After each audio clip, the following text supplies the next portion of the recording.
Cuando vamos a Marcos capítulo 11, dice que cuando estemos en oración, perdonemos a la persona que nos ha causado algún tipo de ofensa, para que nuestro Padre Celestial, que está en los cielos, perdone a nosotros nuestras ofensas. Eso lo podemos ver en Mateo, capítulo 6, lo podemos ver en Efesios, en Colosenses. Estamos llamados a perdonar, perdonándonos los unos a los otros. Cuando lo hacemos así, entonces es que recibimos todo lo que Dios tiene para con nosotros, porque le estamos dejando la venganza a nuestro Padre Celestial.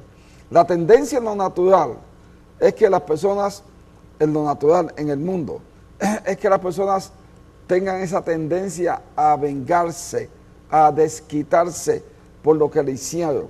Pero Dios dice, no, mía es la venganza, señala en el libro de Romanos. Usted y yo lo que estamos llamados a hacer es a perdonar, de modo que no tengamos raíces de amargura, ni rencor, ni remordimiento, y estaremos mucho mejor nosotros, en el nombre de Jesús. Pastor. Apóstol, la siguiente pregunta también lo tuvimos aquí durante las celebraciones, y dice, ¿por qué algunas iglesias honran el sábado como día de reposo, y si uno no honra el sábado está uno mal? O está uno mal, dice, o puede ser cualquier día, pues la Biblia dice que es el sábado. Acláreme esto, apóstol. Normalmente esto se debe a que es la tradición de algunas iglesias, y lo respetamos.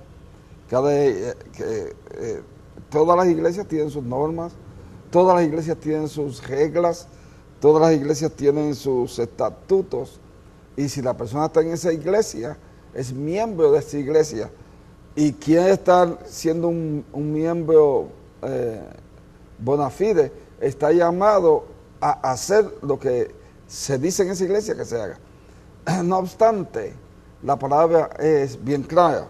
En Lucas capítulo 4, que es donde yo puedo verlo con toda claridad, en el versículo 18 dice, el Espíritu del Señor está sobre mí, porque me ha consagrado para llevar la buena noticia a los pobres. Me ha enviado a anunciar la libertad a los presos y dar libertad a los ciegos, a poner en libertad a los oprimidos. En el versículo 19 dice la Biblia, a anunciar el año favorable del Señor. Luego Jesús cerró el libro, el rollo que se le dio, y lo dio al ayudante de la sinagoga y se sentó. Y todos los que estaban allí tenían la vista fija en él, en Jesús.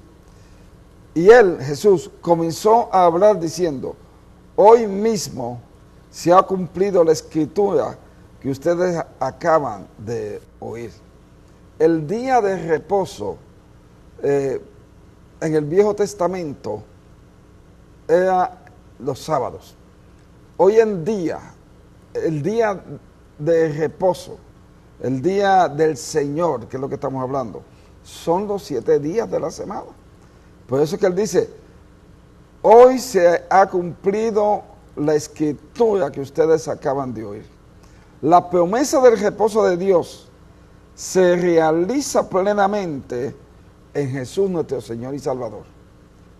Usted y yo nos debemos de esforzar para alcanzar por medio de Él, por medio de Jesús, que es nuestro compasivo sumo sacerdote.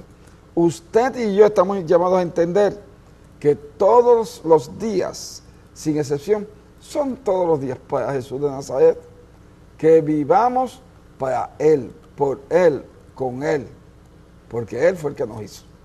Y ahí es que se manifiesta esto tan importante, que es el hecho de que todos los días, sin excepción, son para glorificar a nuestro Padre Celestial, al Espíritu Santo y a nuestro Señor Jesucristo. Gloria al nombre de Jesús. Apóstol, en nuestra siguiente pregunta le dice, la segunda esposa de Job, apóstol, ¿es la misma que mandó a decir, maldice a tu Dios y muere?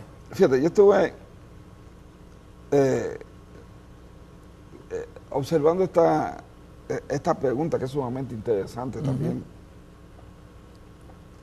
y leyendo lo que dice la Biblia, en el libro de Job, obviamente, en el capítulo 2, en el versículo 9 dice, entonces le dijo su mujer, ¿aún retienes tu integridad?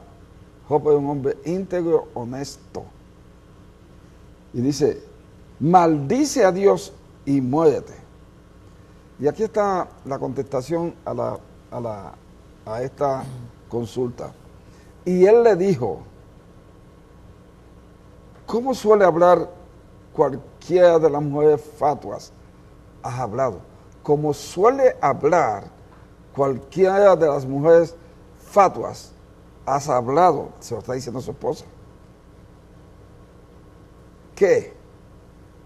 ¿Recibiremos de Dios el bien y el mal no lo recibiremos? Es Job el que está hablando, no es Dios. En todo esto no pecó Job con sus labios.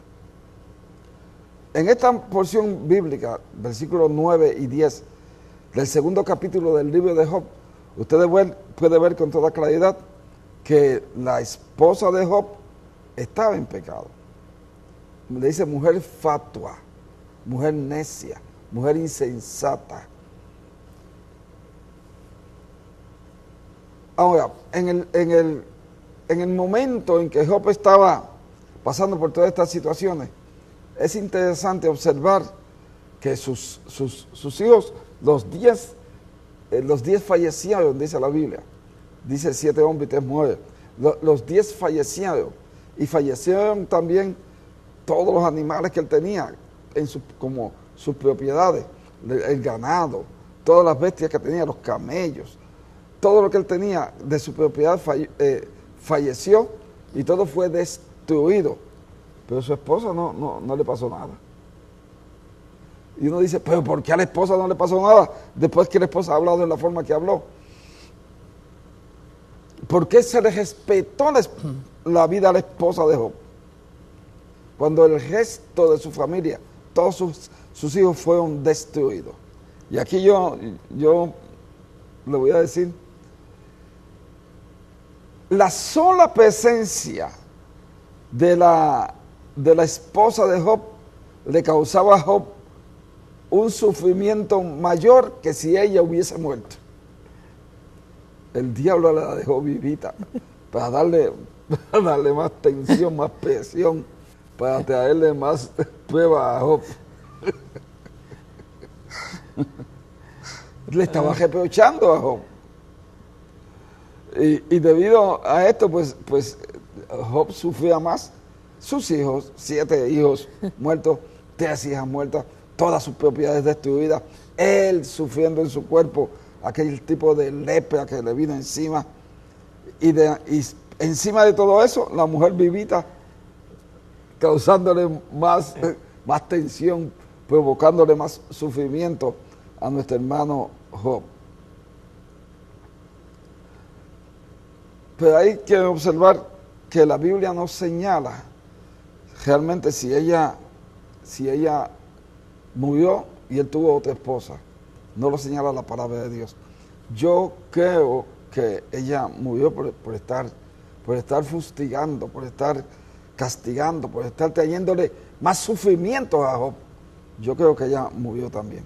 En el capítulo 19, en el versículo 17 dice, mi aliento, este es Job hablando, mi aliento vino a ser extraño a mi mujer, aunque por los hijos de mis entrañas le rogaba. Y aquí es con la última vez que se menciona a la esposa de Job en todo este libro de Job. No obstante, usted sabe que después que Job oró por sus 3 amigos,